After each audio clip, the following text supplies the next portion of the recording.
Cada día la vida avanza sin detenerse. Las ciudades respiran, las familias sueñan, las calles están llenas de historias, de rutinas, de esperanza. Nadie piensa que, de un momento a otro, todo puede cambiar.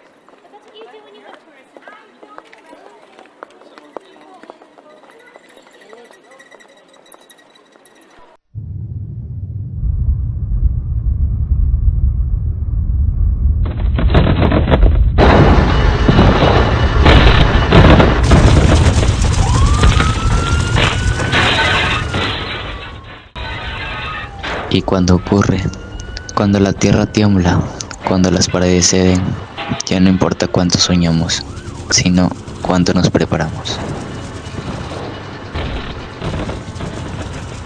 Lo peor no es que suceda, sino que suceda y no estemos preparados.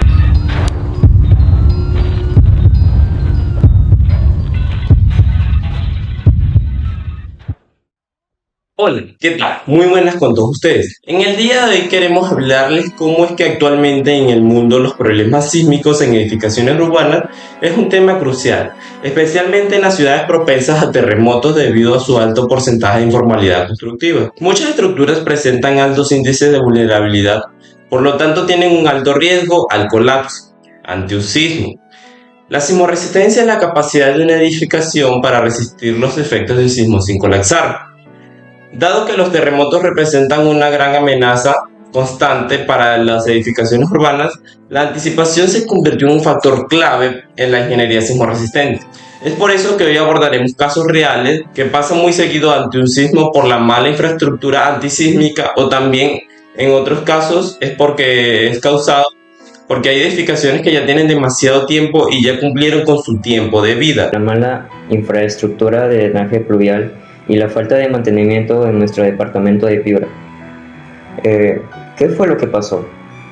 Bueno, Piura, una de las regiones, como todas, que son muy importantes, siempre pasa por un evento catastrófico, que es que los drenajes no soportan el gran aumento de las aguas por la mala infraestructura que tienen y por el mal uso de los materiales en la infraestructura. Como el evento que pasó hace unos años atrás, para ser exactos en el año 2017, que se presentó un fenómeno del Niño que dejó a más de 20.000 damnificados, con más de 2.000 casas inhabitables y más de 2.000 viviendas colapsadas. Según David Solar, en el 2018, esto ya no es de ahora, sino que ya viene de tiempo, porque en las construcciones, mayormente para no gastar los materiales adecuados para una buena resistencia ante este fenómeno que ocurre casi todos los días, es que ocurren estos desbordes tan devastadores. La pregunta es, ¿por qué ocurrió?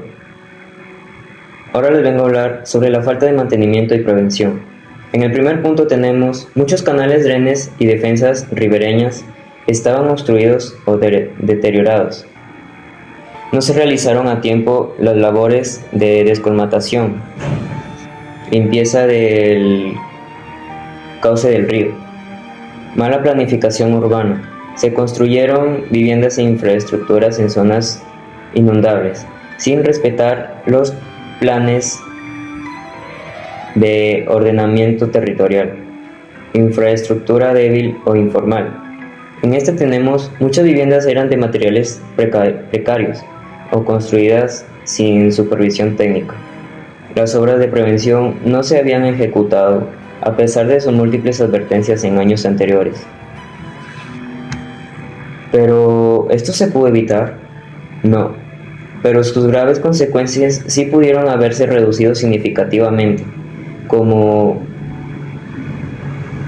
prevención y mantenimiento de infraestructura hidráulica, descolmatación periódica, fortalecimiento de diques y defensas ribereñas y la planificación urbana adecuada. Bueno, viniendo a casi lo último, muchas viviendas e infraestructuras estaban construidas en zonas inundables. Se pudo evitar aplicando y haciendo cumplir un plan de ordenamiento territorial, también reubicando asentamientos humanos fuera de zonas de alto riesgo El terremoto del 2007 en Pisco de magnitud 8.0, ¿qué pasó? Bueno, este terremoto dejó una gran cantidad de daños e infraestructuras, incluyendo la destrucción del templo de San Clemente, una edificación histórica. Bueno, según el informe del Instituto Nacional de Defensa Civil, la fragilidad estructural del templo, sumada a la intensidad del sismo, provocó un colapso casi total, dejando escombros y pérdidas culturales irreparables. Este desastre resaltó la necesidad de preservar edificaciones históricas con técnicas sismorresistentes para evitar pérdidas culturales y garantizar la seguridad de quienes las visitan. ¿Por qué ocurrió? Bueno, la fragilidad estructural del templo. La edificación era tan antigua y no contaba con refuerzos sismorresistentes modernos, los que hizo altamente vulnerable. Falta de prevención preventiva. No se había realizado obras de mantenimiento, adecuación estructural para riesgos sísmicos, especialmente a edificios patrimoniales. ¿Se pudo evitar? Sí se pudo evitar. El colapso del templo de San Clemente. Los daños asociados al sismo se pudieron haber evitado o al menos reducido significativamente.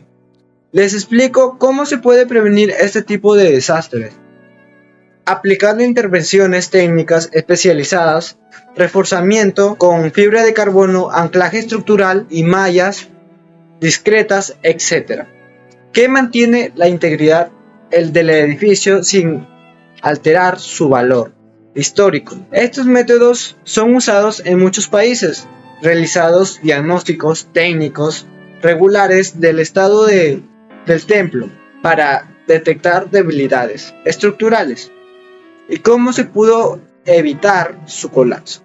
También, si el Ministerio de Cultura hubiera trabajado de forma coordinada, se podría haber priorizado la intervención del templo como un buen en riesgo y de esta manera hubiera tomado cartas en el asunto para el reforzamiento de los lugares más débiles que tenía la infraestructura.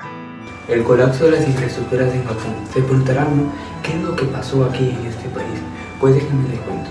Aquí hubo un terremoto de magnitud de 9.1 que sacudió Japón el 11 de marzo de 2011. Provocó graves derrumbes de infraestructuras debido a la intensidad del sismo, la duración del sismo, del movimiento telúrico y el posterior llegada de un tsunami que devastó muchas infraestructuras, que colapsaron y sufrieron daños significativos, en parte porque aunque Japón cuenta con lo que es normas antisísmicas, algunas de las infraestructuras ya eran antiguas, no estaban adecuadamente reforzadas para resistir un evento de tal magnitud. Además, el impacto combinado del sismo más el tsunami superó la capacidad de estas infraestructuras. Y se preguntarán, ¿no?, ¿por qué pasó esto? ¿Qué es lo que lo ocasionó?, ¿no? Pues la Agencia Meteorológica de Japón, la JMA, proporcionó información técnica sobre el sismo, su magnitud, epicentro y réplicas. Explicó que el terremoto fue causado por una succión de la placa tectónica del Pacífico bajo la placa norteamericana, un fenómeno geológico típico de esa zona, de esa región. Se preguntarán, ¿cuáles fueron, ¿no?, las consecuencias de que este evento fuese mucho más catastrófico de lo previsto? Pues déjenme informarles que el gobierno de Japón, la Oficina de Gabinete de Gestión de Desastres, detalló las consecuencias de las infraestructuras y víctimas. Identificó que había diseños antiguos, como ya les mencioné, que ya debían ser retirados por el peligro que podían causar a las personas, ya sea como un sismo o por sí solo, porque ya estaba sobrepuesto a la vida ya que tiene un edificio, ¿verdad?, de estas infraestructuras. ¿Cómo se pudo haber evitado, no? Pues la verdad, por mi parte, no se pudo haber evitado, pero sí se pudo reducir considerablemente los daños. Aunque el terremoto de 2011 en Japón fue un evento de magnitud muy grande, no se puede descartar que se pudo haber evitado algunas de las consecuencias, o la mayoría de las consecuencias, especialmente los derrumbes de las infraestructuras y la pérdida de vidas, que no se van a recuperar. ¿Cómo se pudo, no?, esto haber hecho, ¿no? ¿Qué es lo que pudieron hacer? pues en el reforzamiento de las infraestructuras antiguas es lo que debieron hacer, ya que muchas de las edificaciones dañadas o colapsadas de las estructuras no cumplían con las normas antisísmicas en esos años, ¿no? Eran de haberlas reemplazado esas infraestructuras antiguas por unas nuevas, con un diseño más moderno y antisísmico.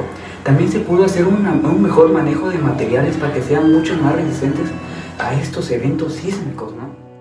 Construir infraestructuras antisísmicas es un acto de responsabilidad social, por lo que de esta manera estaríamos evitando y previniendo eventos catastróficos. Como en los casos que fueron mostrados, una infraestructura antigua o mal diseñada puede dar consecuencias irreparables. Esto lo digo porque nadie le puede devolver la vida a otra persona. Es ahí donde deberíamos ponernos a reflexionar. ¿Estaría bien diseñar cualquier estructura? Deberíamos ser conscientes que una infraestructura antigua puede quitarle la vida a muchas personas. ¿Estaría bien construir una edificación con cualquier material? Se lo dejo a ustedes para que piensen que una estructura mal construida es una estructura que quita vida. Muchas gracias.